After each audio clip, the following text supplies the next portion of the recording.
మా ప్రతినిధులు సాంబా మనకి ఖమ్మం నుంచి లైవ్ లో అందుబాటులో ఉన్నారు. రవీందర్ నిజామాబాద్ నుంచి కూడా ఉన్నారు. ఖమ్మంలో ఎట్లా ఉంది పరిస్థితి సాంబాతో మాట్లాడదాం. సాంబా, ఇప్పటి వరకు 2 సార్లు మోసం జరిగింది.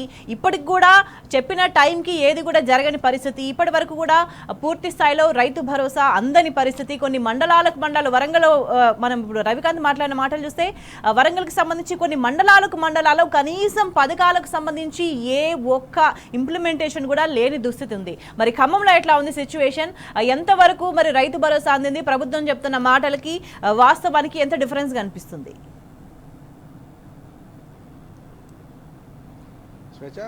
ఒక మల్టీనేషనల్ కంపెనీ యాడ్ ఉంది. తెలంగాణలో ఏం నడుస్తుంది అంటే తెలంగాణలో రైతు బంధు రాలేదనే చర్చ నడుస్తుంది. అది ఖమ్మంలో అయినా నడుస్తుంది, అది వరంగల్లో అయినా అదే నడుస్తుంది, నల్గొండ జిల్లాలో పోయినా అదే చర్చ నడుస్తుంది. సో ఖమ్మం జిల్లాలో కూడా ఉమ్మడి ఖమ్మం జిల్లాలో కూడా రైతు బంధు ఎందుకు రాలేదు అన్న చర్చ మీదనే రైతాంగం అంతా కూడా ఆలోచన చేస్తూ ఉంది. ఒక్క రైతు బంధు కాదు స్వేచ్ఛ, ఒక్కసారి కూలంకషంగా కనుక ఈ ప్రభుత్వం నుంచి రైతులకు రావాల్సినటువంటి విషయాలు చూస్తే కనుక ఒకటి ముందు చెప్పినటువంటి రుణమాఫీకి సంబంధించి నవంబర్ 30వ తేదీన అది మరి 4వ విడతో 5వ విడతో కానీ చివరి విడతగా విడుదల చేసినటువంటి రుణమాఫీకి సంబంధించినటువంటి 26,700 రూపాయల చెక్కుకు సంబంధించినటువంటి డబ్బులు ఇప్పటి వరకు రైతుల ఖాతాలో జమ కాలేదు.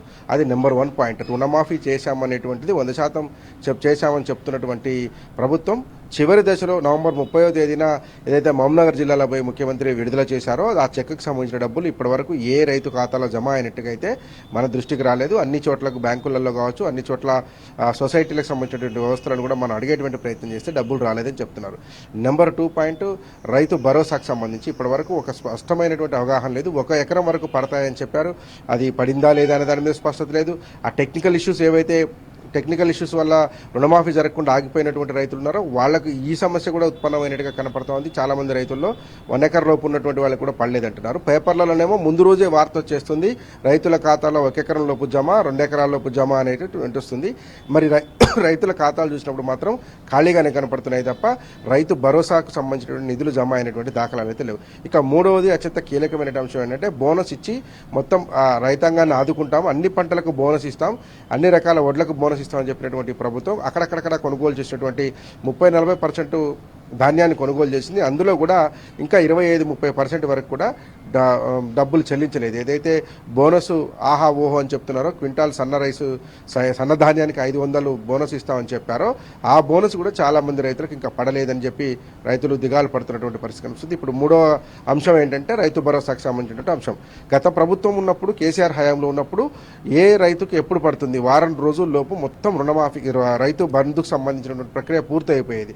సోమవారం మొదలు పెడితే బుధ గురు శుక్రవారాల లోపలనే అందరి ఖాతాల్లో డబ్బులు జమ అయిపోవడము, ఎకరాల వారీగా చూసినా లేదంటే జిల్లాల వారీగా చూసినా మండలాల వారీగా ఎట్లా ఏ రకంగా చూసినా కానీ 3 నుంచి 5 రోజులు గరిష్టంగా వారం 10 రోజుల లోపలనే ఈ రైతు బంధు డబ్బులు అనేటివి అందరు రైతు అకౌంట్లలో జమ అయిపోయేది.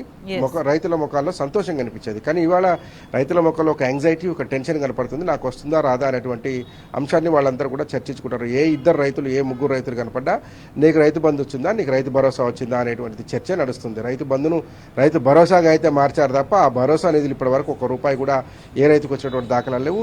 ఏదైతే పైలట్ గ్రామాలలో ఇచ్చినటువంటి హామీలలో భాగంగా చేపట్టినటువంటి అవి కూడా వెనక్కి తీసుకుంటున్నటువంటి పరిస్థితులు మనం నిత్యం చూస్తున్నాం. ఇప్పుడు ఈ రైతు భరోసా కూడా అట్లానే అవుతుందా అనేటువంటిది చర్చ. ఇప్పుడు కానీ పైకి మాత్రం 2 ఎకరాలు ఉన్న వాళ్ళందరికీ వేసేసినామని చెప్పేసి చెప్తున్నారు కదా. అంటే ఏం మాట్లాడుకుంటున్నారు రైతులు? ప్రచారం ఒకలాగా చేస్తున్నారు, ఇంప్లిమెంటేషన్ ఆచరణ చూస్తే దానికి పూర్తి స్థాయిలో భిన్నంగా ఉంది కదా. అట్లా చెప్పుకోవడం గురించి ఏమంటున్నారు రైతులు? చేయకుండా చేసినాము, ఇవ్వకుండా డబ్బులు ఇచ్చేసినాము, ఖాతాలో పడిపోయినాయని చెప్పడానికి గురించి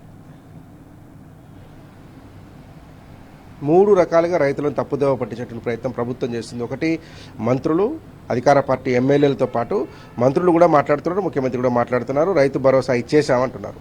at the same time social మీడియాలో కాంగ్రెస్ పార్టీ అనుకూలత ఆధారిత సోషల్ మీడియాలలో కూడా ఇవాళ 1 ఎకరం లోపు రైతు భరోసా నిధులు జమ, రేపు 2 ఎకరాల లోపు రైతు భరోసా నిధులు జమ అంటూ ఎక్కడ లేని ప్రచారంతో ఊదరగొడుతున్నటువంటి పరిస్థితి. 3వది, ఒక పార్ట్ ఆఫ్ సెక్షన్ ఆఫ్ మీడియాలో కూడా ఇవాళ చాలా పేపర్లలో చూస్తే రైతు భరోసా సంబంధించినటువంటి నిధులు జమ అనేటువంటి బ్యానర్ ఐటమ్ వస్తుంది. అంటే వేసేసారు ఇప్పుడు. ఎందుకంటే రైతు బంధువుకు సంబంధించిన రైతు రుణమాఫీకి సంబంధించిన బ్యాడ్ ఎక్స్పీరియన్స్ ఉంది రైతులకు. ఒక చేదు అనుభవం రైతులకు ఉంది. ఎందుకంటే అంతా రుణమాఫీ చేసేసామని చెప్పి ప్రభుత్వం చెప్పి చేతులు దులుపుకొని వెళ్ళిపోయినటువంటి నేపథ్యంలో మాకు రుణమాఫీ కాలేదని రోడ్లెక్కుతున్న రైతులు లక్షలలో ఉన్నారు. సో ఇది కూడా అంతే అవుతుందా అనేటువంటి ఒక టెన్షన్, ఒక నైరాశ్యం రైతుల్లో కనపడుతోంది.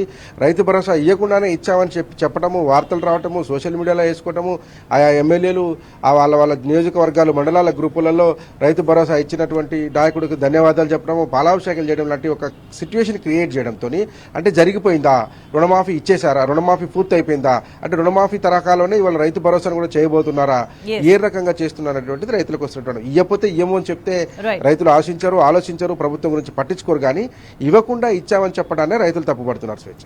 రైట్ సంబా.